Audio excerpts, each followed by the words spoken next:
welcome. I'm happy to have you both here. I'm definitely happy to have you two here because I think you two will definitely have different perspectives when it comes to China and America's relations with China and the world's relations with China. So I'm really excited to have you two come together. Definitely since Endernax Mhm. has been having a tour around Twitch debating people on China. So I'm really excited to bring you both here, but I think you can both introduce yourselves. So I'm going to start with Rei. Who are you, Rei? Rei? Rei? Oh, we're starting already. Okay, so I'll introduce myself then. So, hi, my name is Rei Mursame. I'm a systems analyst at a certain defense manufacturing company, which I won't name, of course. I presently live in the United Kingdom, having lived about half my life in several third world countries. Being part of the Asian diaspora community and simultaneously a third culture kid has seemingly given me a vantage point of being able to stand back and critique not only countries, but also my own. Where should I mean, is there anything else I should really add to that? I mean, I guess you could say that I'm an advocate of post-colonial feminism, and I would consider myself, broadly speaking, to be on the left. Okay, okay. Endernax. Now that you've gotten a raised introduction, can we get yours? Sure. Yeah, I do like Minecraft Let's Plays. I raid 9-year-olds on Minecraft mostly. But besides that, I talk politics on Twitch sometimes, but mostly just the rating of 9-year-olds. I'm socially conservative, economically slightly left, I suppose. I came to the conclusion that ultimately there's a lot of tragedy and destruction that's going on in the global community right now, and this probably isn't going to stop. It's probably only going to get worse. And so the best hope for the future is American hegemony. So I will defend the right for America to remain on top. Okay, wonderful. I know you two have different perspectives on this, definitely when it comes to the issue of decoupling. So, I want to start with that topic, and get your two perspectives on it, then you can go back and forth. I'll just give you both a minute to kind of like talk about what you think about the concept of decoupling. I'll probably start with Rei. What do you think of the concept of decoupling? Is it a thing America should pursue?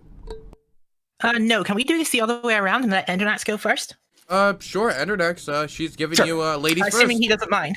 No, I have no problem doing so, and this way you could just respond to whatever my opinion is rather than going into it blind. It makes more sense, anyways.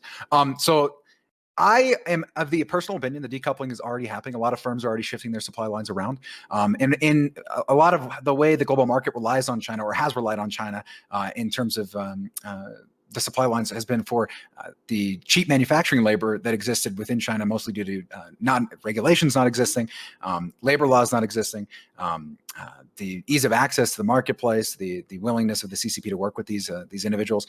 This is all collapsing anyways because of demographics. A lot of people are looking towards Vietnam, to other Southeastern Asian countries for cheap labor anyways. They're already moving their companies away. We do not want to allow, or I do not want to allow the CCP to gain access to the to the resources that an advanced economy would entail, which is what they're trying to transition to with their Made in China 2025, 2039, and 2050. I forget the year, the 100-year anniversary for the CCP, the founding of the People's Republic of China.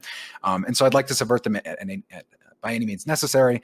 And this looks like subsidizing corporations in the United States to move their supply lines elsewhere, to other people, strategic players in the region, as well as partnering with them to take economic resources out of the hands of the CCP. Wonderful. Rei, can we get your perspective? Yeah, so I mean, I disagree. And part of the reason why is because I think that Endernax is not looking at this from the broadest possible perspective. You've got to wind it back a couple of years in order to realize why this might not actually be the best thing for the West to be engaging in this decoupling activity. So I'm going to wind it back to a different region in a different time, which is going to sound like a strange way to approach this, but it will build up and you'll see where I'm going with this. So I assume that everyone on the panel, including yourself, Dylan, believes that we need to establish freedom and productive progressive order in Eastern Europe, right? I mean, after what we've seen in Belarus and what we've seen in Ukraine and so on, you would agree that the European Union probably is the best thing for all of these countries, in contrast to, say, Russia, right? We all agree on that, right? Yeah, okay. Sure. So have either of you heard of this? Have either of you heard of an ideology or specific worldview referred to as Prometheism? It was first articulated by Polish people, specifically of Polish diplomats. So I'll just You cut out there. Let's give you a quick quote, which I'm sure that I have here in front of me, because otherwise it would be really embarrassing. Edmund. Ray, you keep cutting out. Oh, why would that happen? That the Americans, right they're now? trying to get you. Yeah, it's the CIA. It's the CIA. They're trying to silence you. Tell me if it happens again. It should be fine, though, right? Okay, wonderful. Yeah. Tell me if it happens again. But okay, so I'm going to quote Edmund Sharaskowitz here, who said this on the 12th of February 1940. Quote, "The creator and soul of the Promethean concept was Marshal Pilsudski, who, as early as 1904, in a memorandum to the Japanese government, pointed out the need to employ, in the struggle against Russia, the numerous non-Russian nations that inhabited the basins of the Baltic, Black and Caspian Seas, and emphasized that the Polish nation, by virtue of its history, love of freedom, and uncompromising stance toward tyranny, would, in that struggle, doubtless take a leading place and help to work out the emancipation of other nations oppressed by Russia." And then Pilsudski himself in 1904, to quote him directly, had said, quote, "Poland's strength and importance among the constituent parts of the Russian state embolden us to set for ourselves the political goal of breaking up the Russian state into its main constituents and emancipating the countries that have been forcibly incorporated into that empire. We regard this not only as the fulfillment of our country's cultural strivings for independent existence, but also as a guarantee of that existence, since a Russia divested of her conquests will be sufficiently weakened that she will cease to be a formidable and dangerous." So the reason I'm quoting this is because if we look at the grand chessboard and we look at this whole thing from the perspective of geoeconomics, using specifically Halford Mackinder's way of looking at the world, where you have the pivot space, which spans parts of Eastern Europe and Central Asia, you start to understand why the United States entered into this arrangement with China in the first place. The point was to have this act as part of a containment of Russia. And I'm sure that everyone on the panel agrees that this is what was intended through the United States' engagement with China in the first place. Mm-hmm. So the space vacated by the Soviet Union after the collapse of the Soviet Union became basically a contested space. So it was either going to be Russia gradually re-encroaching back onto that space under the Putinist regime, or it was going to be some combination of other states expanding their influence into that area. So by weight of sheer geography and ease of use, surely one would come to the conclusion that leveraging China against Russia would be the logical course of action to take in the context of Central Asia if you wanted to allow something to happen that would not result in Russia having the capacity to project power.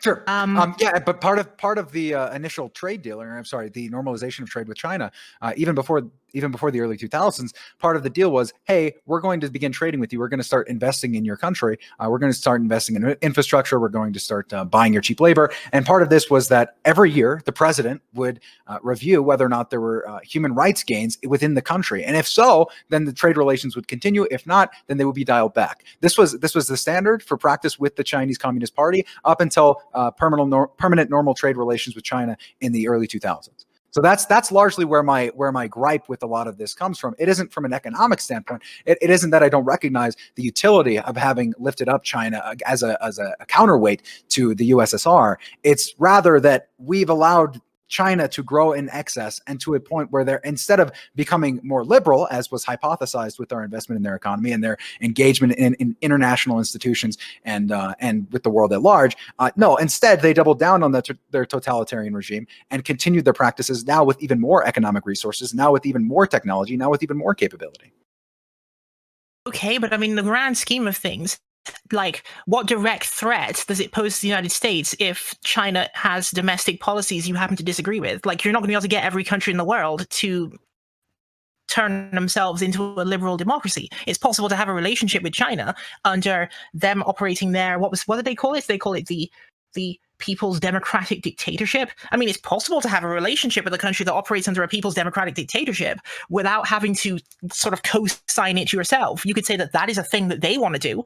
And so long as they don't try to impose that on you, let them do as they like. So long as they do not violate international law. It's not just that do what they like. They've literally released statements saying that they want to be the hegemon in East Asia, and they want to control essentially the global world economy by 2050, whatever the year is, by the third of their 10-year plans. This is they release these plans. They say, hey, by the way, these are our goals, and they're completely honest about it. There is nothing there's nothing speculative about my opinion here. They've released their plans. I agree to the extent that like all nation states, they want to elevate themselves to a position where they are unrivaled by anyone else in their own region. So I can understand why they would have that aspiration. It's just my question to you on this would like, why would decoupling from them in any way harm their capacity to do this? Because from my perspective, it would seem that remaining coupled with them while opposing them in the South China Sea specifically, obviously, because you can't let them just roam around attacking your things, right? Opposing them in the South China Sea is obviously productive, and I think we both agree that should be done. But why would you want to economically decouple from them and then so they can't advance their economy, do stuff on their own?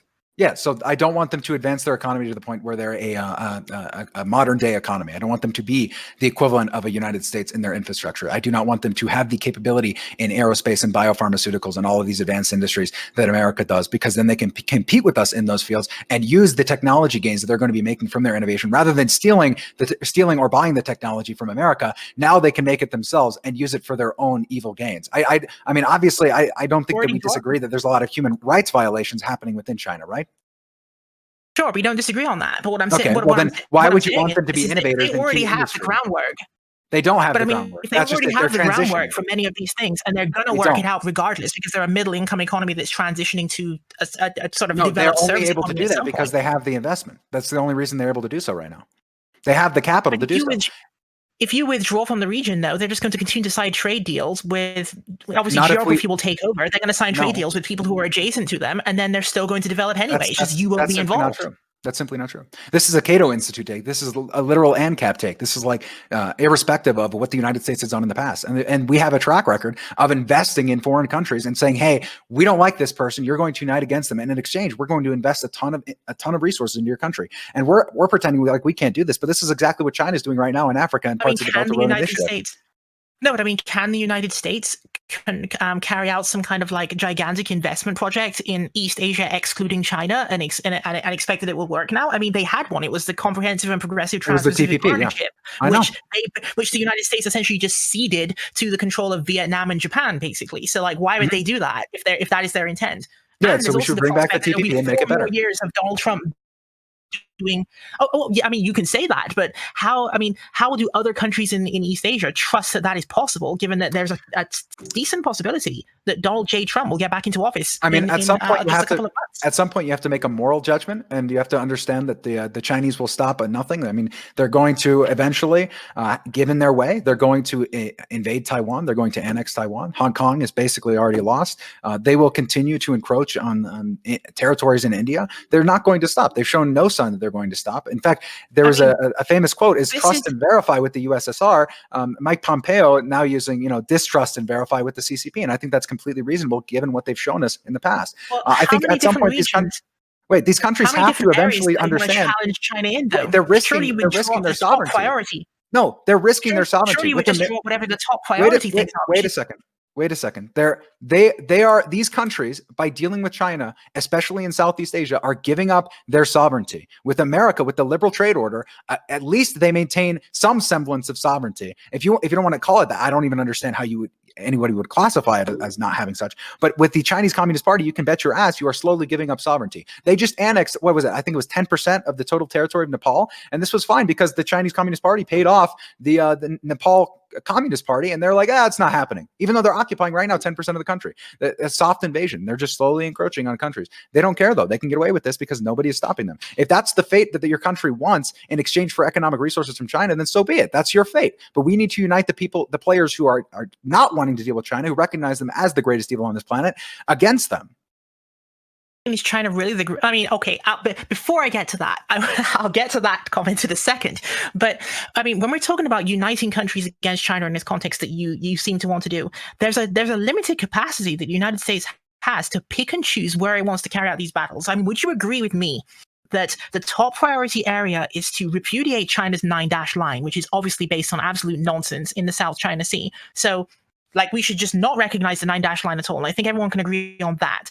And, you should not have China challenging India in places where it's completely unnecessary over these hazy borders and lines where it's just, ramping up tensions for no apparent reason. So I think we can all agree on that as well, that needs to be resolved. What is your response? What is your response to the islands? What is your response to the development on the islands? Are you going to force China to cede those islands? I don't know how you would at this point. Exactly. It's already That's beyond what the I point mean. of no return for those developments on the islands. They should have been opposed at the very beginning, but now they've already happened. But the thing that has perturbed me about the United States and its response is that, not content to focus on that area, which is an area which it can apply direct force to if it needed to. And I'm talking about this along with the coalition, obviously, of people in ASEAN, because if you see ASEAN as a defense pact as well as an economic one, then a certain amount of strength can be marshaled and have the consent of other countries around you. So I think that's what you're referring to. But then at the same time, Pompeo has this very confused notion that he can somehow engage in that activity while simultaneously being in Central Asia, having conversations about Xinjiang, for example. Does the United States have the resources to fight China, quote, fight China, both by resisting them in the South China Sea and by simultaneously carrying out activities in Central Asia against China? You got to pick one at some point. Sure. Obviously, one is more important than the other as far as economic resources go for the CCP. The South China Sea is a better theater to fight them in. But I'm going to say this. We have to take a stand. The line in the sand is somewhere, right? So at what point is the human rights abuses too much for you to withstand as a country anymore? Would you no longer stand by this idea that we're going to, China is, they're doing a lot of evil things. They're fucked up. They're perhaps committing at the very least cultural genocide, if not genocide. They're sterilizing people. This is pretty fucked up. Okay, at what point is the red line in the sand? At what point do you say these are basically modern day Nazis and we need to counter them at all avenues? I mean,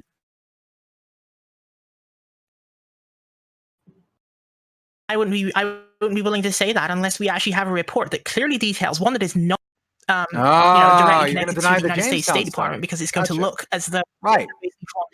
Can I ask you a question? I have cited Jamestown on numerous. I have cited Jamestown on numerous occasions, and I've been happy to do so. It's just that it looks like a plain conflict of interest if Mike Pompeo, Jamestown, the Heritage Foundation, and a bunch of other groups come out and say a particular thing, but then there's no conversation in the United Nations about it. It literally looks like they're just saying, we've got some stuff to say about China. Our proof is, please believe me, bro, please. Right? It's one of those things where that's the leaked drone footage of people being blindfolded and taken in handcuffs on trains. Even that, it is not clear as to why. Right, that's a re-education camp, though. That's exactly what they're going to say. Right, it's a re-education camp, and they let Western media in. The Western media got to go to the camps. They're not going to allow the UN to see shit. Just the same way that they let the Western reporters in from Reuters, and they came in and they saw fucking nothing. Okay, they saw the people dancing and clapping to a fucking Chinese Communist Party songs. That's the same thing that's going to happen with any report out of any institution that goes in to China and tries to see what's going on. I think it would be at least worth a try to see whether that's what's actually going to happen, rather than just saying that you've got to believe what Mike Pompeo and Donald Trump are claiming. In a country that's known for repressing and killing millions and upon millions of people, I'm just going to err on the side of believing people who say, hey, they have concentration camps. Hey, based on these budgets right here, it seems like they're sterilizing a number of people equal to the amount of women in this province. That seems pretty reasonable to me. I don't want this to be whataboutism. This is not what I'm intending to do here, but I'm just going to point out that, are you aware of what's going on in Jazan in Saudi Arabia right now? Yes, okay. I would advocate for not. There is a literal death camp. You're not going to find me disagreeing. Wait, you're not going to find me disagreeing with you. That the American government shouldn't be interacting with that government either. I agree. So you would actually cut off relations with Saudi Arabia if it were up to you? Yes, part of our prominence, part of our power is that we are the largest economy on this planet, and we should throw our weight around. Absolutely, especially when it comes to moral sanctions. These are sanctions for human rights. These are sanctions for people who are engaging in mass murder. Fuck them. But you do accept that there is absolutely no chance that would occur if Donald J. Trump is reelected to office in November, of that actually happening, given that do you think I support Donald Trump? Very great relationship with Mohammed bin Salman bin Abdulaziz Al Saud, right? There's no chance that they're going to do that. Do you think that I support Donald Trump? No, I'm not accusing you of supporting Donald Trump. I'm just saying that in the actual playing out of how the United States is configured right now, there's a high probability that a gigantic friend of Saudi Arabia is going to be in office by November again. Well, that sucks, but all I can do is advocate that the president right now and the president in the future remains hawkish towards China. I hope that they eventually come towards this attitude towards the Saudis as well. I am not interested in being their allies. I think that that's an awful decision to make at the United States State Department, but there's nothing I can do about that. Okay. So, have we kind of come to a sort of agreement on the need to at least have the UN inspection attempted first, and then if it turns into a dog and pony show, as of the sort that you described previously with Reuters, then we could then move forward from there with something else? Because so far, most people I've spoken to on this have been weirdly resistant to having the UN even attempt to go in there and look at it. Well, if I No, remember I would have no problem. right, if I remember correctly, they offered to have a UN investigation, but they specifically said when they offered to have a UN investigation that they would need to follow the rules that the party sets out, Yep. and those rules would assumably be like this is what you can see, this is what you can't see, you can't go over here, type of stuff. Yeah, I mean, I would still say in that case, still engage anyway and find out what their rule list is going to be. And if their rule list is literally ridiculous, then you can literally just publish that onto every news site on the planet and be like, "This is the ridiculous rule list," which they're trying to put out for a UN investigation. And then sort of like inform them ahead of time that you are definitely going to publish what the rules list is if there's going to be a rules list, and then see how China responds. Because if China responds to that by doing something completely ridiculous, then I guess they've walked right into it. Sure. I have no, there's no concern here about whether or not we should go forward with the UN investigation. That'd be fine by me. My only concern is, again, what is the timeline of these things? How long does it take for it to actually come out? How long do these things take to occur? It seems to me like China is interested in trying to, let's say, obfuscate and prolong this wondering, this question. And I err on the side of honestly believing that even if it is CIA propaganda, that this country has displayed gross acts of human rights abuses, of genocide, of killing people, of Han supremacy. I wouldn't be surprised if they'd be doing this. And the Reuters piece in and of itself, if you watch that video, I mean, it's 4 minutes of clear propaganda. And I'm just like, wow, these poor people were probably told that, like, if they didn't act a certain way on this camera, that they were going to die. There's aerial footage of them retrofitting the compound to look much nicer than it was in the past. They added things like basketball courts and soccer fields to make it look like the prisoners were engaged in physical activities, and it was just a fun old dandy work camp, re-education camp. And they said things like, well, I knew in my heart that I was going to be a terrorist, and the Chinese Communist Party saved me. That seems rather scary to me, and rather like even implied there was evidence there of some sort of coercion. Yeah, I mean, I'm open to the possibility that people can engage in these forms of coercion. But I mean, this is why I'm also simultaneously conscious of the fact that we can get sort of conned into taking actions because of things that people have said that turn out to not be true later on. I mean, we've just had like 2 decades of sort of, let's put it this way, very strange things which have occurred. So, for example, after September the 11th, 2001, I think we all agree that the war in Afghanistan was justified by the fact that the Islamic Emirates were harboring Osama bin Laden and Al-Qaeda, basically, right? So that was a fair and just war. And then we got this weird distraction where we ended up going into Iraq because of, let's say, very shaky evidence and a sort of a wild goose chase after Zarqawi, who turned out to not actually be there at the invitation of Saddam Hussein. He just turned out to be there because Saddam Hussein didn't realize he was there. And then we ended up, all of us collectively, stuck inside of Iraq for goodness knows how long over that, over what's turned out to be not necessarily the full truth, right? So I would sincerely hope that we don't end up making a similar mistake with regards to Kazakhstan and Xinjiang. Okay, how is this? My question to you would be, how is misinformation in going into the Iraq war relevant or analogous to something the CCP is doing when they've displayed over the course of decades that they're willing to engage in human rights abuses and kill political dissidents? Saddam Hussein also demonstrated over the course of decades that he was willing to engage in human rights abuses. It's just that the specific thing that people were alleging that he had done at that particular time was not quite what it was billed to have been, and then it ended up turning into a gigantic strategic blunder. And so we need to be very careful that we don't end up being led by our emotions into giving credulity to something if my that enemy hasn't been fully vetted, and then we end up inside of a strategic disaster. If my enemy has a meteoric rise, okay, all of a sudden they're just producing insane amounts of stuff. They've passed us on the consumer price parity, whatever, PPP. I forget the words. Purchasing power. Yes, thank you. Purchasing power parity. Okay, so they've had a meteoric rise. They've modernized to an amazing degree, on large part through foreign investment, people coming in, investing into their country, building a lot of key infrastructure that they needed. And then they tell me that over the course of the next 30 years, that they're aiming to be the global superpower. And at the same time that I know that they've been engaging in actions that have killed possibly tens of millions of people through their government policy, as well as killing political dissidents, doing things as absurd as organ harvesting, which, you know, I'm not somebody who believes everything he reads on Epoch Times. That's not where I'm gaining this information from. But I am not going to be careful here. I'm going to recognize that my enemy is being rather pretty obvious with me. It seems to me that the Chinese have learned from the century of humiliation and are adopting their own Monroe doctrine. They're acting aggressively with their geopolitics because they understand that a defensive geopolitical standpoint isn't going to work for them. That in the past it has failed over and over and over again, and that if they don't do something soon, I'm sorry, not soon, but rather if they don't gain the amount of power that they want to gain in a certain amount of time, that they're going to ultimately lose to the United States, that they are going to be an irrelevant backwater country, mostly because of demographic collapse.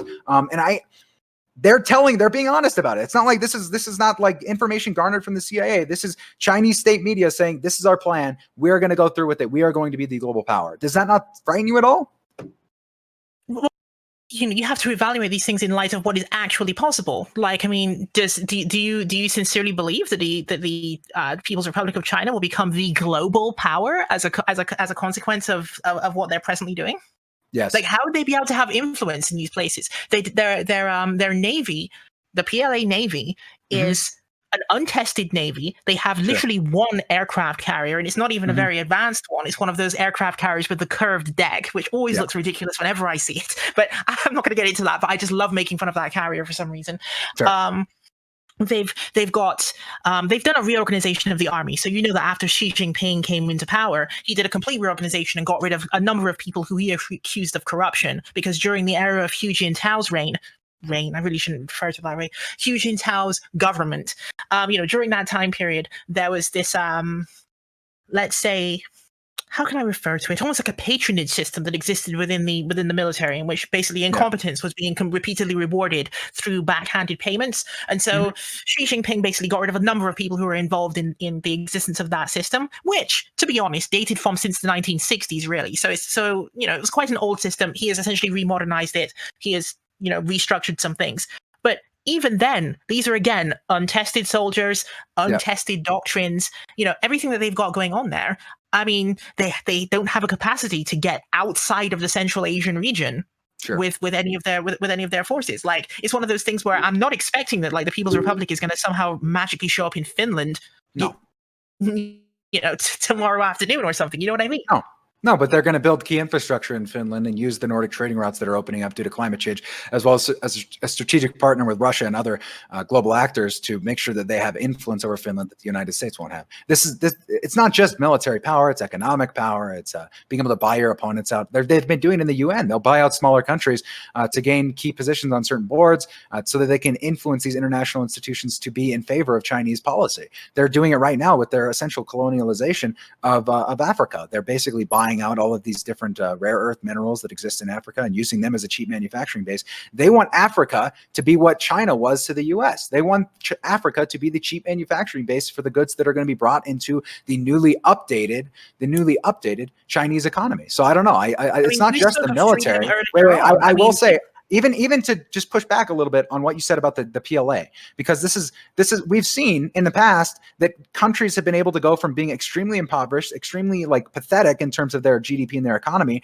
and ramp up a war economy very, very quickly and create a war machine that rivals anyone else on the planet. I have no doubt that China could do the exact same thing if their political will was behind it. I just don't think that that's their primary strategy right now. They know that they couldn't win that war right now, so they're waiting. They're playing their time and they're working strategically to do so. Well, okay, I'll address that in a second. The thing that I'll address first then is what you said about Africa. So, I mean, you said that China wants to transform Africa as a continent into what China used to be to the United States. Like, I mean, given how well that went for China, why would that necessarily be a bad thing for China to be on the receiving end of Belt and Road Initiative growth? Because, I mean, you'd essentially be because of their global influence and their economic power. But think about this: the specific types of threats that emanate from that continent right now, which is, of course, the threat of Islamic terrorism and other forces similar to that. When you have economic development in the region, you have basically China interacting with Africa and African leaders and essentially imparting necessary know-how and becoming invested into the region in such a way that the security situation in Africa becomes directly linked to Chinese interests, it means that they're going to take some responsibility and perhaps take some burden off of you in terms of, and off of the European Union in terms of ensuring that literally evil, nonsense so I don't doesn't care. happen in the region. Yeah, again, the CCP, in my eyes, are the representation of evil on this planet and will enforce a totalitarian regime that will kill human rights, that will literally kill people, that will dismantle the liberal trade network that exists. They only care about one thing, and that is their power and their standing in the world. They recognize. I mean, isn't this the CCP same says this way? blatantly. Wait, they say this the same blatantly. way that It's all not the the other same states thing. also operate? Yes, but they're not a Of course, threat like, the to state- American it's also hegemony. one of those things like the state is evil, for example. I mean, quote unquote. I mean, you could say the same thing about the United States. The United States wants to expand its own Christopher, influence. It wants whataboutism. to basically it wants to be a hegemon, etc., Yeah. etc. It's Yeah. just that we're okay with the United States activities in Central Africa, for example, because of the fact that they're doing a relatively decent job of whacking Islamic fundamentalists whenever they poke their head above the parapet. So if we also have China on the scene also whacking Islamic fundamentalists whenever they poke their head above the parapet, I'm not sure, like, in the grand universal scheme of things. Let me lay it out for you. Okay? The updated technology that the CCP has gained access to is allowing them to create a infrastructure that allows them to not only inundate their entire population with nationalistic Han supremacy based let's say rhetoric, propaganda, okay, that allows them to basically control what their citizens are thinking. But they have 54 different ethnic groups. How is this going to be Han supremacy? Okay, if you ask the CCP, actually 91% of China is ethnic Han. Nice try. But I trust personally, just like I trust them on the concentration camps being re-education camps. I also trust them with their demographic breakdown. But yeah, you're right. Absolutely, it's not exactly just Han Chinese. But the CCP will claim that they're 91% ethnic Han. So this is if you tell everybody, hey, you're Han Chinese, and also Han Chinese are supreme, and we're going to get rid of all of these, let's say, undesirables. This is what happens. You instill a sense of nationalistic fervor. It doesn't really matter if a person isn't ethnic Han if the government tells them they're ethnic Han. They dismantled and destroyed old cultures in China and they did this on purpose. They wanted a common Chinese identity. They did this on purpose with Mao's Cultural Revolution, and they're doing it now again, except now with modern technology. They're telling everybody, hey, you're Han Chinese, you're Han Chinese, you're Han Chinese. Do you honestly think that people are going to suddenly take a 21andMe test and be like, oh, okay, well, actually, I'm not Han Chinese, and now I need to change my identity because of that? Of course, that's not how that works.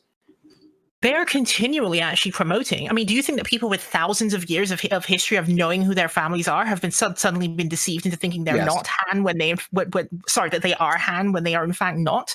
I mean, to me, I think that this entire conversation about quote unquote Han supremacy seems to revolve actually around only one ethnic group, and this is a Uyghur ethnic group in northwestern China that people keep talking about, where all actions that China has taken with regards to the Uyghur ethnic group, be they just or unjust, have been generalized more broadly onto every minority ethnic group in China as though this is occurring.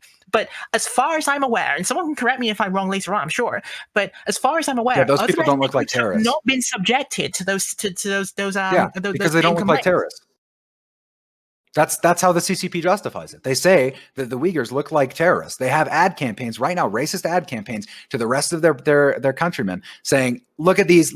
Clearly, people who live there. Clearly, people who live in this region. Oh, these are terrorists. Everyone who looks like this is a terrorist."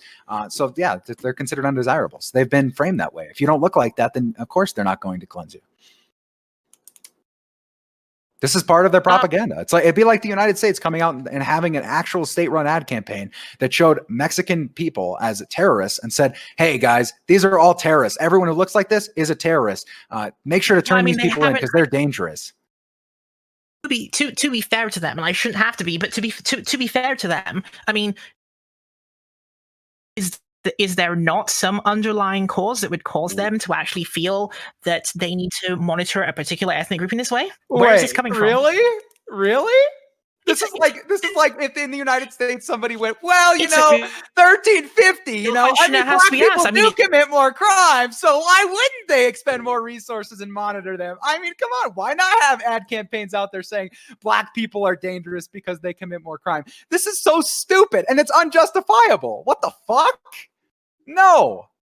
Okay, do you acknowledge that Al Qaeda had been recruiting in that region among that specific Oh my ethnic group? God! What are you reading? Are you unironically just reading CCP talking points off of a piece of paper now? This is a flat question. I don't Oh see yeah, why yeah. it is so Did you know that Al incredibly. Qaeda was recruiting white Americans? Did you know ISIS was actively recruiting Americans? What do you fucking mean? Yeah, of course. Yes. So you're literally denying that there was ever a terrorist insurgency in Xinjiang? Is that what you're actually Oh doing? my God. No, I'm not actually doing that. I'm just simply pointing out the absurdity of your justification. That's all. I didn't say it was justification. I said, You're literally why they're no, doing you're these things defending the there as opposed CCP in to in this some regard. other random location. You are defending the CCP in this regard, and trying to sell it as anything else is just disgusting. Okay, you literally, wouldn't it make sense as a national apparatus to have these people being monitored and condemned as terrorists? Is there any place in which you support counterterrorism though? Like, are you Yes. broadly against counterterrorism as it has been done No. since September the No, 11th? but if the CIA came out and had a program saying all people who are Arab are fucking terrorists, I would be vehemently against it. If they had an ad campaign across the country saying, "Look out for the people with the fucking turbans on their head. They're all fucking terrorists. Make sure to report them to the government." Like, yeah, of course I'd be fucking against that. So did you oppose profiling when that was happening during the George W. Bush administration? How old was I during the George W. Bush administration? I'm pretty young. I don't think I would have had an opinion, to be honest. But yeah, I would have opposed it. Okay. I suppose I'll give you the points for consistency on that one. So you are firmly against the profiling specifically. So that would be your chief complaint in Xinjiang, really. That profiling is basically occurring because they've set up these gigantic camera nests in the middle of all of these towns and villages. My biggest concern would actually be, the concentration camps personally. But yes, that is part of it. Okay. All right. I understand your perspective. It's just that you said earlier, and I don't know whether that was a rhetorical flourish, you said it was the most evil in the world. Mm-hmm. Do you really rank it as being number one on the priority list? Yes. Of the finite resources that the United States has to expend, you would put that at number one. Yeah, they're the biggest threat. What about Afghanistan? They're the most. They are. It's not just like moral. It's not just moral judgment. It's also a recognition that they are the most able. Right. So they are the most able to influence the world with their evil regime than any other country on this planet. So yeah. Okay, so you would actually put that above the crisis that is soon to emerge in Afghanistan because of the United States dialing down its forces in that country. Yes. So, okay. Also, notice who's going into Afghanistan as the United States forces creep out.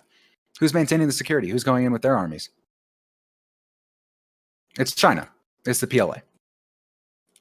They haven't actually been able to do that. There's been conversations about a necessity of them having to do that at some point. If the PLA is already defending Chinese mining firms in Afghanistan.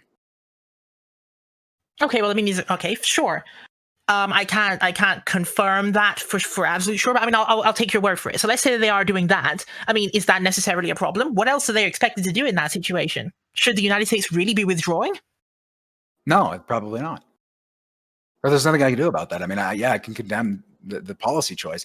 A lot of Americans are just sick and tired of having to be involved in the Middle East for seemingly almost no return for themselves. The Chinese have an excellent way of keeping basically their imperialistic natures. Like it's not really the same thing when you send a Chinese firm to Africa than sending an American firm. The difference is that the Chinese firm is being controlled by the CCP, and the investment is directly tied back to Chinese firms and Chinese peoples, because they go in and they say, hey, we're going to lend you 3 billion yuan or whatever the amount is. And that you are going to use that loan to hire Chinese firms who are going to employ Chinese nationals who are going to come over, build all this key infrastructure. And when you naturally default, we're going to own part of your resources or part of your land. The United States inherently doesn't do this. When a United States firm goes in, right, they may hire locally, they may hire somebody else from somewhere else. There's not a direct connection from African country, United States firm to economic benefit for the United States. Whereas the Chinese are much better at being like, look, we might be giving out this loan, giving out these economic resources to this small African country. And you as a Chinese citizen might not like that because you want to see that invested at home, but actually you're going to see a return regardless. So here you go. And that's the way their policy works. So it's not exactly analogous. I think you have a very optimistic view of the way that the United States or the European Union conducts politics in the developing world in the first place. Then, I mean, I think it would be very optimistic to say that the United States does not get kickbacks from investment schemes it engages in the developing world. I mean, let's not forget, the United States was a country which, for example, operated Coca-Cola bottling plants in certain locations in which Coca-Cola was investing. And then when union leaders came out to unionize the bottling plants, right-wing death squads came out and began attacking people. Yeah, but who paid them? Also, Dylan, we can hear you typing. We also heard you eating.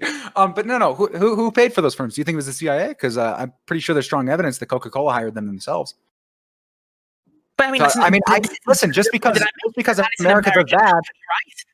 Well, absolutely. But just because America, listen, again, this is just, it's whataboutism. Like, okay, America and UK did bad. Okay, I get it. We need to fix these problems. In this case, because you are acting as though there is like a moral difference between. There is a huge moral difference between China and the US. Established within Chinese borders versus firms established within American borders. They're both capable of equal. One seeks to become the global empire and the global controller who has power over almost every country on the planet for the sake of their own power. The other one seeks to maintain a liberal global trade order that has benefited developing countries and developed countries alike, and has led many people to come out of poverty, and for many regions of the world become relevant when they were irrelevant. I don't necessarily agree entirely with this perspective, but the truth is that this has been remarkably beneficial for most people on the planet. So I don't really have a problem with it. I don't really want to see that order upended in a time of global catastrophe either. We're going to be facing problems like the global climate refugee crisis, climate change in and of itself. Food supply lines are going to go out the window. We need to start preparing for the worst case scenarios, which means like looking at what is trying to feed 300 million starving people look like. But we're not doing that. Instead, we're having discussions about whether or not China is going to be the global hegemon at the stake of every single other life on this planet, because they don't care. Ultimately, they care about their power and their influence. They're not going to be able to become a global hegemon. But what seems to be happening instead is that people keep having a conversation about like why decoupling would be a great idea instead of just not having those tensions at one of the most crucial junctures in world history. I can explain to you here. Decoupling is beneficial because it pulls the economic resources out from under the CCP as they seek to transition their economy to something that is much more sustainable for their demographic collapse. This is a problem because of the evil that the CCP has exported to the rest of the world, the influence that they have in other governments, and the things that they're doing to their own citizens, as well as the Uyghurs, the minorities in the Northwest. Okay, but then if you drop that, how do you deal with what I would regard as the actual bigger problem, which is Russia, which has been essentially Russia's the bigger problem? Indeed, and I'll explain why.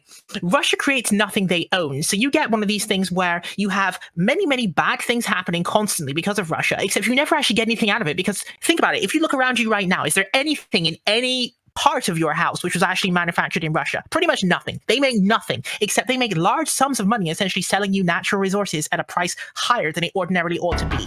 Not only that, but Russia is almost single-handedly responsible for the export of ridiculous far-right ideologies and this sort of bizarre form of internet, let's say, sort of internet right-wing demagoguery all across the world, including into your own system in the United States, where they're continually providing support for people who are backing Donald Trump and so on and so forth. Surely you'd want to get rid of that actual cancer in terms of cutting off its influence before you even think about addressing, like, can the Chinese Communist Party have influence in Central Asia in order to set up the Belt and Road Initiative?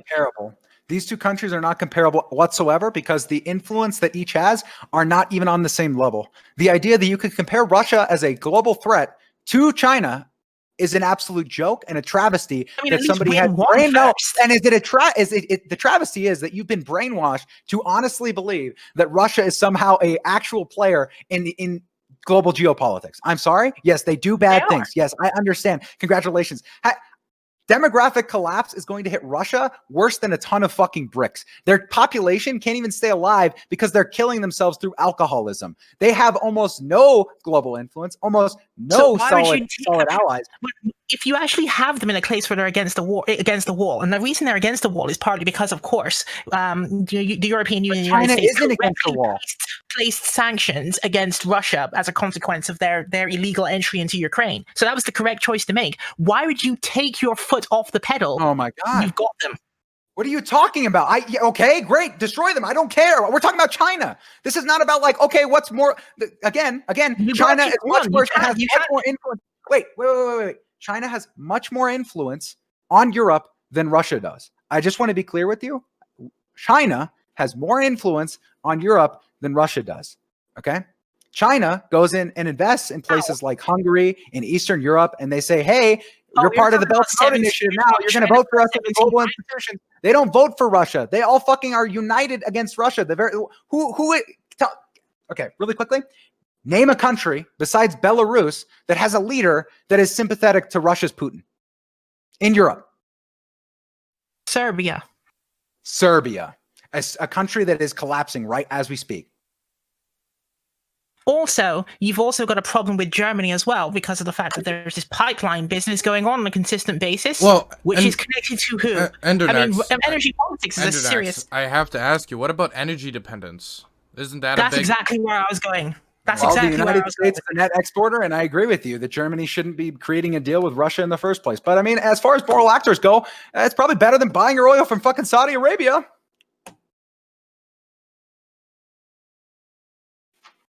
Like what? I mean, if we're going to rank people based on morality here, it makes sense to me, doesn't it? Hello? I mean, this is one of those things where you why would you want Russia to have that level of influence in Europe at all? Why would you want Saudi Arabia or another energy supplier to have that influence in Europe at all? Why would you want China to have that influence at all? But you seem to be thinking that Russia having influence in Serbia is somehow analogous to China literally investing in all these European countries. Well, I mean, China plus 17, which I'm assuming is what you're referring to. Mm-hmm. China plus 17, like how much of a threat on like a level of 1 to 10 do you think that poses to the European Union, which is basically a pretty integrated structure, which is capable of facing that thing down if it turns out to do something which is untoward. I mean, aren't they doing it right now? You're right. You're right. It'll be in 20 or 30 or 40 or 50 or 60 or 70 or 80 years. You're right. The Chinese are very good at the long con. They're very good at they're also honest about this. They come out with fucking 100-year plans. They're like, hey, here's our 100-year fucking plan for global dominance. Hey, you want to read it? You can read it. It's public. And we're like, they can't really do that. Do you actually believe that China can do that? When they've shown us that they can. So you would say that because China has what I would consider to be a supremely optimistic and very sort of self-head inflating idea that they can achieve something within 100 years, global dominance, quote unquote, that China should therefore be designated the number one enemy on planet Earth and that all countries should unite against it? Yes, just like the USSR.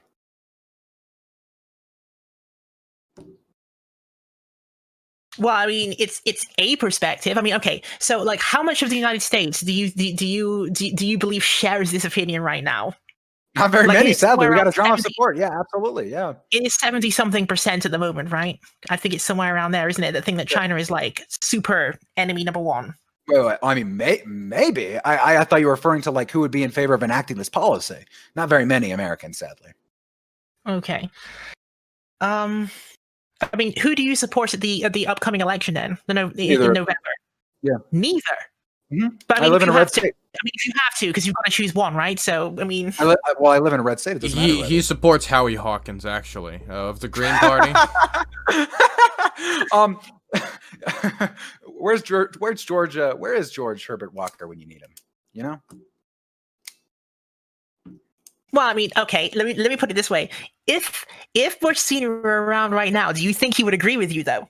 Or do you think he would still be doing the thing that I've described, which is what I described earlier, which is essentially containing Russia, utilizing relationship with China? I mean, would any of the things that have happened over the past 4 years have happened if Bush Sr. were in charge?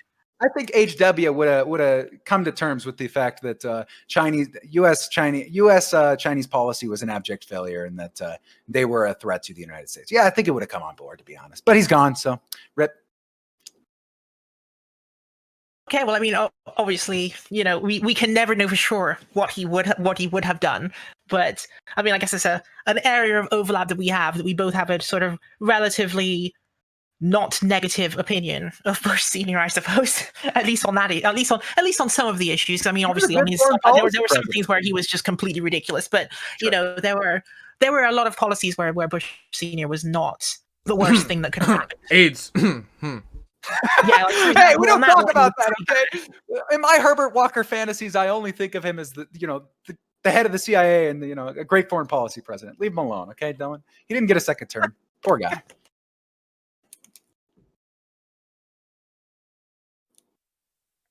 Domestic policy is foreign policy, okay. so I just let me see if I've got another question for you that hasn't actually been covered, because I think some of the things that you covered, that you talked about during the course of this conversation, Endernax, actually overlapped some of the things I already had as talking points. So give me a second. Let me see if we've actually covered all of them. Oh yeah. No, there is some part we haven't covered. So in this viewpoint of yours, in this worldview of yours, where China is number one threat, how would you go about convincing the other Asian states in the region? I mean, assuming that you don't get a re-entry into the comprehensive progressive Trans-Pacific Partnership, sure. Assuming that does not happen, what alternate method would you think would be used to convince other Asian states to go along with what the United States? This is part of the decoupling idea in the first place, right? We can incentivize, instead of having these companies come back to America, we can set up subsidies for these corporations to go into these countries through a bilateral agreement. So we could say, hey, we know you're going to lose your cheap labor, maybe you're going to lose out on a little bit of profit, whatever. Instead, we're going to relocate you as an American company from China we're going to incentivize you to move to Vietnam or Taiwan or South Korea or Japan or to Malaysia, whatever. Wait, sure. Exactly. And get all these countries on board by investing in them economically, as well as working with natural allies in the region. I mean, there's people, we need to get India on board. We should have Taiwan, Japan, South Korea. These people all seem like very natural allies who don't necessarily want to kowtow to the CCP. Okay, and in these locations, some of the more, let's say, least developed countries, like I'm talking about Cambodia, Laos, perhaps parts of Thailand, Malaysia, and so on and so forth, like certain provinces in these countries, because obviously there's uneven development across these countries as well. So it's not just individual countries that are undeveloped, because you can have development that's occurred in one particular region of a country, but then not in others. So in order to sort of maximize on this labor situation, you guys would have to then engage in significant infrastructure investment in a lot of these places that have been neglected in order to get these things to work this way. So then you've got the domestic political problem. I'll finish up the question quickly, obviously, otherwise I end up running the question out until you've forgotten where I was. But how would you deal with the significant domestic upheaval you might have with that if you do a we're going to resist China, but not by bringing jobs into the United States, but by giving them to another set of people and then investing in their infrastructure, even as the United States also has infrastructure that needs to be desperately updated. So you'd be building stuff from scratch, for example, in Lao PDR, while simultaneously having to face down voters in Chicago, for example, who are asking about why their bridges are actually falling apart. This is why the TPP got struck down in and of itself, is because we didn't have good domestic policy in the U.S. since the Reagan era. We've been allowing, especially the middle of this country, to fall apart to the point where you now have a populist backlash. And this leads to people down extremist rabbit holes, that start becoming socialists or they start becoming fascists or whatever. Not that these two things are analogous, but they're very different ideologies. But I'll just say this: we need extreme reaction. Sure, there is some legitimacy to what Dylan said as far as domestic policy being foreign policy. There's a legitimacy to this idea that you really can't project force out to the rest of the world unless you have a stable domestic situation. And so I would at the same time want to invest in America as well. I mean, however we can, but at the same time, if your grandfather can ration sugar to beat the Nazis, you could pay $50, another $50 for your phone to beat the Chinese. I mean, whatever it takes at this point. I do agree, though, we need a stable domestic situation at home. And I don't see either candidate providing a stable domestic situation. In fact, I see both of them just going either status quo or some fantasy land idea that you're going to somehow bring back American manufacturing jobs. So I mean, you and I are in almost synchronization on seeing that reality as what it is, because most people I've spoken to, and obviously I'll give you a round of applause on that one. I mean, most people I've spoken to do not acknowledge that there is a price that comes with trying to do the thing that you're describing here, and that voters would have to be have to be presented with the reality of, okay, you're not going to get the jobs coming back to the United States. They're just going to go to some other place that's not China.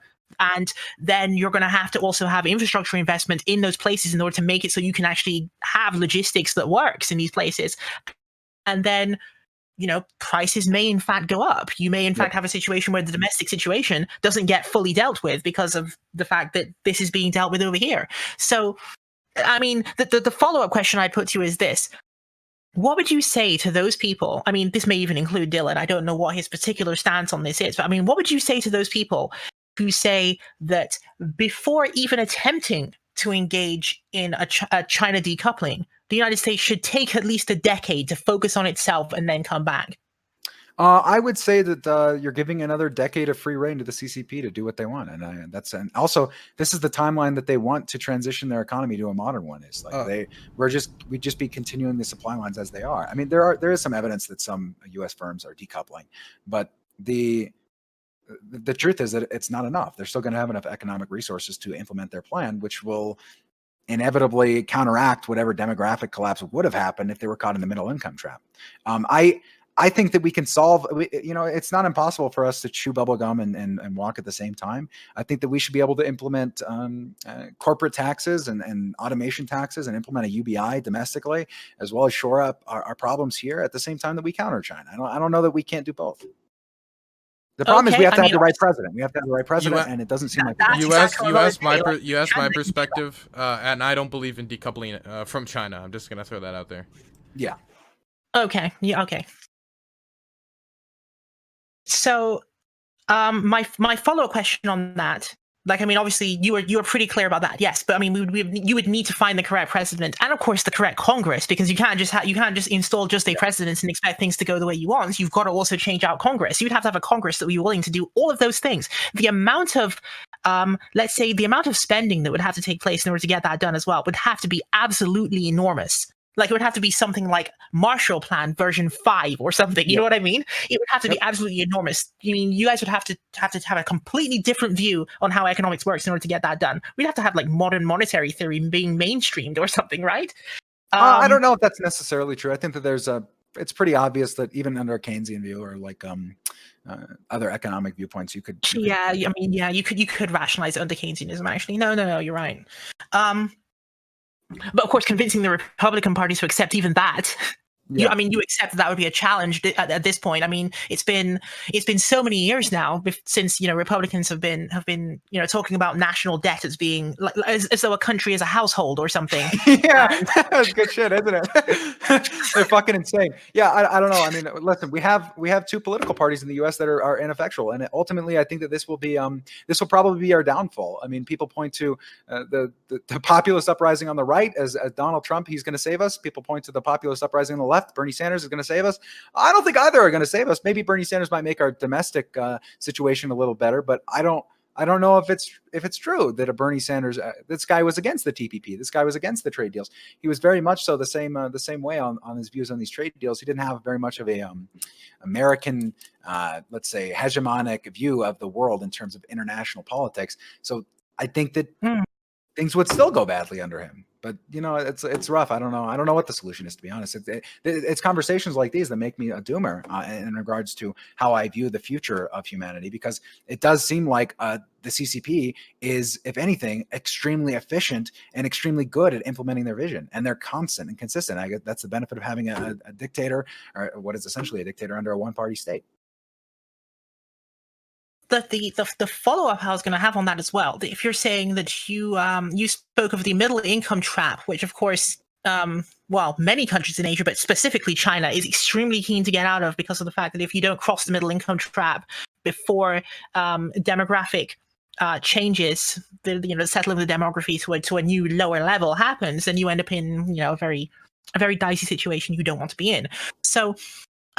In your view of how this plays out, in your ideal situation, which again I should specify is not my ideal, but in your ideal outcome, if China misses getting out of the middle income trap and essentially falls into chaos, let's say, which I'm assuming that's how these things usually end up. How would you handle the regional backlash of having the largest country in the region falling into chaos? Like, what would be the plan for that? Because I mean, we're all going to be right next to it when it happens. I mean, what does South Korea do? What does Japan do, etc.?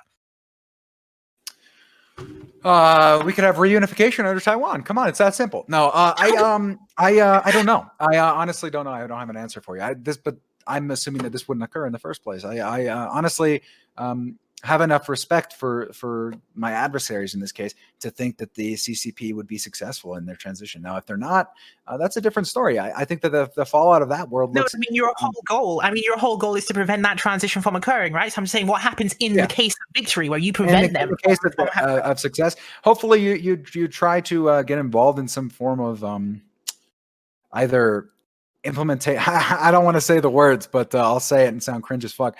And some form of regime change in the region. You destabilize the country. Maybe you can influence it in a direction you want it to go in. There's other examples of Southeast Asian democracies that exist, and perhaps those would be the key players in deciding what happened in the region. We should defer to them. Sure. Okay. So I mean, would you say that you could understand if the average person on the ground in China has some severe objection to the idea that there would be a regime change event that would swap out their government for one that more resembles those in Southeast Asian countries like, say, Malaysia or Indonesia, given that these countries have consistently underperformed compared to the aforementioned? Like, it's almost like you'd be telling them, in this case, that sort of like, welcome to the second century of humiliation. Now we're going to impose liberal democracy on you. Sure. I mean, like, I mean, you can understand that they're going to resist at the end of the day, I mean, right down to the county what level. Did we do? Right? What did we do when we collapsed Nazi Germany? What did we do? We went in and we stabilized the government for a time, and we promoted liberal democracy in Germany. I mean, maybe it's not exactly the same. Obviously, the United States really have the resources to do no, that. We don't. It would be awful. Are you kidding me? Germany is a much different situation than China. I'm just saying that's what we did. What we did for Germany. I think we would defer to other key players in the region and try and use our regional allies to help in this regard. Hopefully, by this point, we've invested enough in India, South Korea, Taiwan, and Japan that they have formidable militaries and industry that's capable of tackling this problem. But it's going to be a huge problem. I agree. But the alternative to me sounds like just allowing China's slow creeping claws over the world to continue. Like, we're just allowing them. It's just like that sounds much worse. I don't want to live in the CCP's world. I really don't. Whose world I'd like to live in? Okay. I'm just checking to make sure I haven't. Sorry.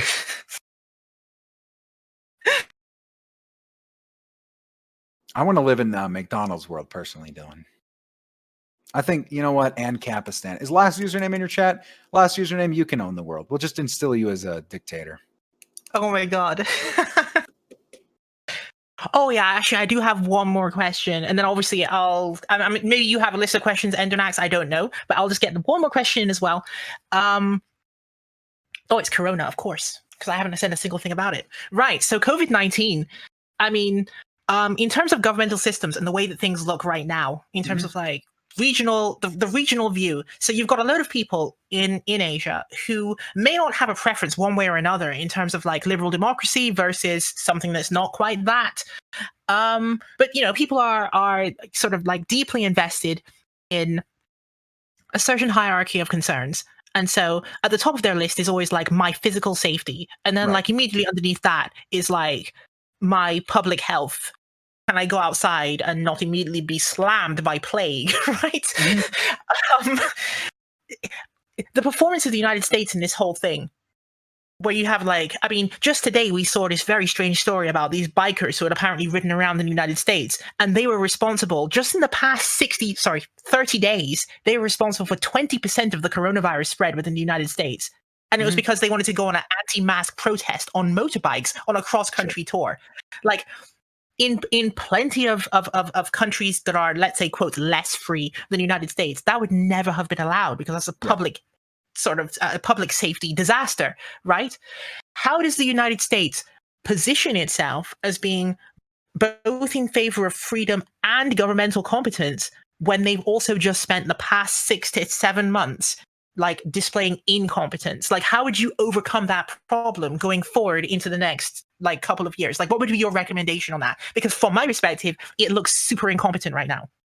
I'd want a reboot of elections and democracy in America. I'd want a removal, a revisiting of campaign finance laws, of how we decide who becomes president, of the way the electoral college vote is split. Removing money from politics, banning politicians from. I would go so far as to ban politicians from working after they're done with their public service. Yeah, I think there's a lot of things the United States needs to do to actually make sure that its democracy can uphold the values it wants to espouse, because right now it seems like we're an abject failure led by two corporatist parties who really don't care about anything except for maintaining power for their own party, for their own sake. So. Okay, so I broadly accept that is a thing that would probably increase the reputation of the United States going forward, of course, if they were able to do those things. But again, that's more extremely domestic stuff that would need to be done prior to any of the other things. I would think it would need to be done prior to any of the other things that you've mentioned in this conversation so far. Otherwise, it's going to look really weird if the United States is the one sort of leading the way while simultaneously engaging in the aforementioned activities. One of them, it's not on my list, but I was going to point out that there was a meme that some people from Hong Kong had created, and it was obviously the people who were not pro the protests in Hong Kong created this interesting meme in which it has Derek Chauvin kneeling on the neck of what is his name again? George Floyd. George Floyd, yes. Derek Chauvin kneeling on the neck of George Floyd, and then it has Joshua Wong coming up next to Derek Chauvin and saying, "Can you please come liberate Hong Kong?" Now, that kind of meme would never be effective if it weren't for the fact that the United States is not living up to its own stated ideals. Sure. But just because we're not living up, problem of selling United States influence. Well, it's funny because I don't know. I think that what's going on in Hong Kong is a bit worse than what's happening domestically in the U.S. But again, it's not about equivocating here. Obviously, there are problems in the United States that we need to fix. Clearly, one though is worse, and I would point to the Hong Kong protests, the kidnapping of protesters, the shipping them off to mainland China. These things are definitely worse than police violence is in the United States. Okay, that is part. I think that would have to be part of the argument that you all would have to bring. But at the same time, I would still say that these particular forms of violence that end up grabbing headlines around the world, they would have to be stopped. They would have to stop happening. Otherwise, the memes will always be like that. Sure. But these people also, they're obviously supporting what amounts to a single party, autocratic dictatorship. So I don't know. It's just like that. How brainwashed do you have to be? I guess maybe my brain is as brainwashed with American propaganda, and I just love freedom too much. That's why I'm wearing this headband. The CIA actually sold me this headband to indoctrinate me into their viewpoints. But I don't know. It's just like I see all the problems going on in China, and it's not like I don't recognize all of the issues at home. I clearly see them, and I actively speak out against them. I want to solve them and fix them. It's just sad to me that the anti-China message often gets thrown to the wayside. It's like as an example, I advocated for something akin to accepting individuals from Hong Kong as refugees inside the United States, and had a person who is in the United States who was a socialist accused me of being a white supremacist, because that would be a white supremacist policy inherently, because I'm a white man and I'm trying to save people who are being decolonized, as they would put it. So that's why maybe this ideology has the right take on the economy and fixing things domestically, but then they just have really shitty policy when it comes to other things. And so I recognize the problems in the US. I want to fix them, but I also recognize that going into the future, we have to recognize that nations have opposing interests, and China seems to be the major threat to the United States. And I don't want to see China ruling the world, at least from an economic standpoint. I mean, obviously, I would not want to say that the United States is not allowed to have certain the interests that you've espoused, because I mean, you've obviously presented it in a way that I think is accessible to anyone, and people can like get what you're saying here. So, I mean, my feeling is this has been a pretty decent conversation, and we haven't like been literally hostile with each other. So, I mean, we could also like do this again on like more topics and so on, because I mean, it's been pretty good. Also, I mean, prior to the conversation, like I heard that you had like this sort of like weird reputation of like having punch ups with people or whatever, but I mean, you don't seem to be very aggressive from what we've actually seen here today. So I'm not sure why people have given you that reputation. It's because they don't like my political opinions. That's just how it's going to be. Yeah, I mean, obviously, I mean, I try to be as fair as possible. So, like, even if I disagree with you on stuff, I'm not going to, like, go away and say that Endernax is a bad person because he didn't agree with me today. Like, that's obviously not the case. So... Well, I don't think you're a bad I mean, person. I actually think you have quite reasonable takes, honestly. Like, you're the most reasonable, like, this is the most reasonable defense of China I've ever heard. So I don't think, like, I asked Dylan, I'm like, wait a second, there was like some anti-Taiwan stuff on her feed. Is this person like pro-CCP? And he's like, no. She's actually in favor of like South China Sea operation. I'm like, oh, well, because like I've interacted with people who are crazy enough to be like, everything you've ever heard about the CCP in China is a CIA lie. Like nobody died in the famine. Like shit that's just like insane. So I like had come to expect those guys are absolutely crazy. Yeah, those guys are absolutely crazy because I mean I don't understand. I think it's one of those things where sometimes people get so worked up that they start to believe the opposite of everything they've been told must therefore be the truth. But I mean, usually the truth is probably somewhere in the middle, generally speaking. I mean, obviously on the issue of Taiwan, I mean, this is one of those things where I've had conversations with people from mainland China about this, and they don't like what I have to say to them on that, because they will always come out and they'll begin talking about how Taiwan is somehow magically part of China. And I'm like, well, we can see in like physical reality that it literally isn't. And we can also see that this idea of it being China comes only from the Kuomintang repeatedly claiming that they're the quote true China. But like, who is the government in Taiwan right now? The government in Taiwan right now are people who believe that they are literally not part of China. So it's one of those things where I think at some point in time, I think that people in the mainland are going to have to accept reality, which is that Taiwan is actually Taiwan. Yeah. I mean, if they don't want to accept it, then I mean, other nations in the region are going to have to sort of point out to them that maybe it is time to accept it. What are they going to do? Go across the strait themselves and attempt to try to attack it? Yeah, I mean that's ultimately what they have to do. Yeah.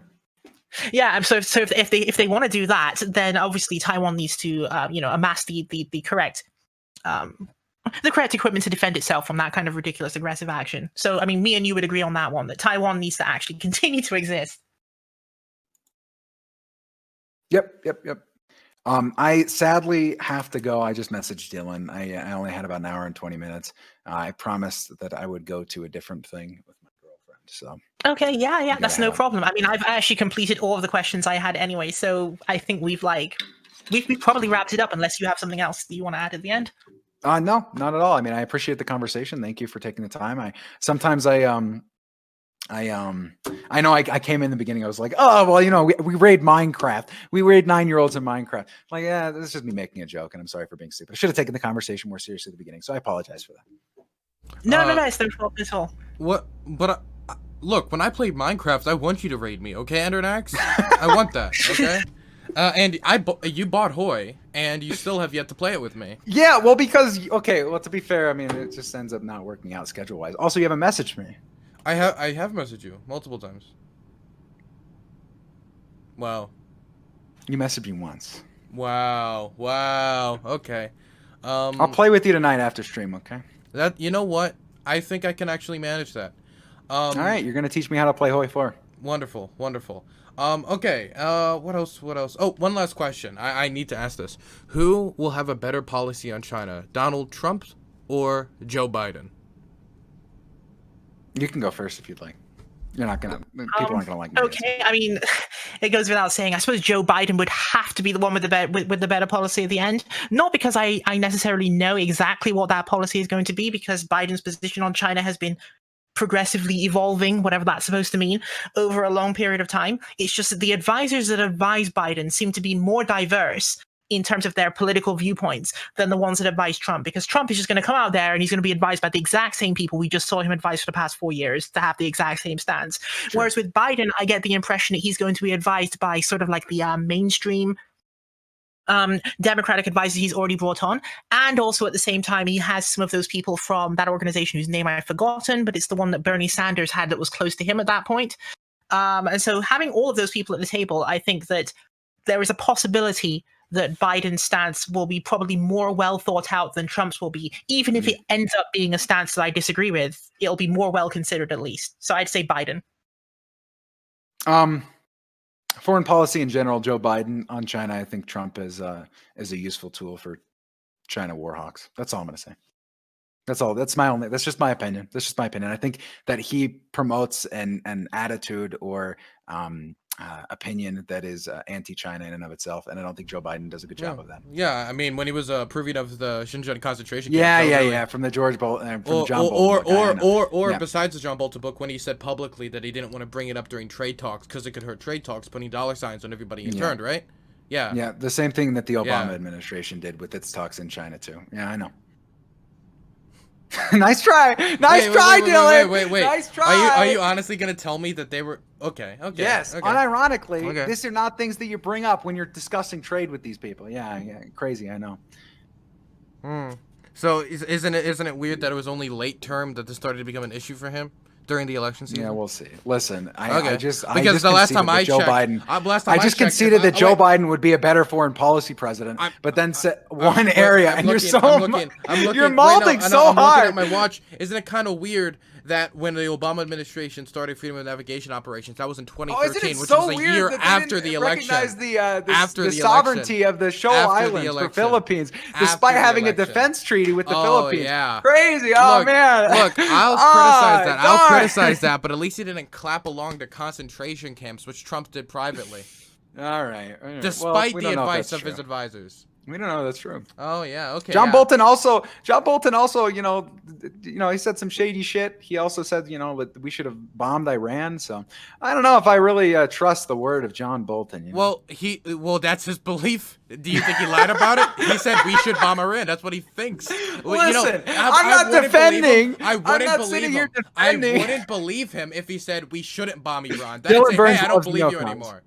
Dylan Burns loves neocons and trusts everything they say, including when we invaded Iraq. Last time